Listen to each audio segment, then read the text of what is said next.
Ebbanga lyonna ensogasoga ebadde emanyikiddwa nnyo wano mu Buganda era nga mu byafaayo biraga nti ensogasoga eno yava mu Busoga kyova olaba bagiyita nsogasoga naye nga kinyonyi kimu kye kisinga okwettanira ensogasoga nga bakiyita ejjuba naye obadde okimanyi nti amayuba bwe gali ennyo ensogasoga zino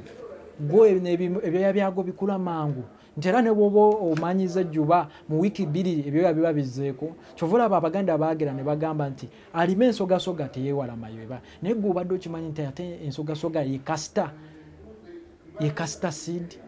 So ensogasoga zino bwe tuba tuzisiiseeko ne zifuuka nzirugavu ne tuzinyiga tukola kye bayita Jamaican black castor nga Jamaican black castor ono kyekyokuddibwamu eri enviizo n'ebiwalaata. Abavubuka bangi n'abaana abangi nnyo bafunye ebiwalaata nga bakyali bato naye nga ne beerabira nti ekiwalaata kye kikireeta ndyambi tulya nnyo chips ne chicken nga tuvubuse oba n'endya etayamba mubiri gwaffe ogenda okakananga enviiri zirirakinze vitamini gye bayita B12 nga tezigifunye. Enviiri bwe zitafuna vitamini B12 zikutuka naye ensogasoga eno erimu vitamini B12 nti ozisiiga busiizi mu nviiri kyova olaba Abajamaika bo bakitegeera ne bagamba Abannayuganda beebase ne bazifuna bo ne bazisiika ne banyigamu buto ne bayikola kye bayita Jamaican black castor naye nga tekitegeeza nti ensogasoga zaabwe naye olwokuba bo bakuzanya ebirasta bakirabanga omukisa okukozesa ekintu ekyobutonde mu nviiri zaabwe ate ne kibayamba enviiri zaabwe okuddayo nga nzirugavu naawe ali eyo osobola ozikozesa n'otereeza enviiri zo n'ozisiigamu ebiwalaata n'obigoba situka n'omugoba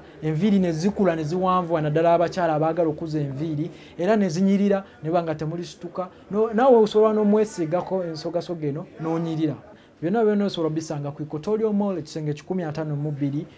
ku Prof Bio Research w'omukenkufu Nyanzi Julius.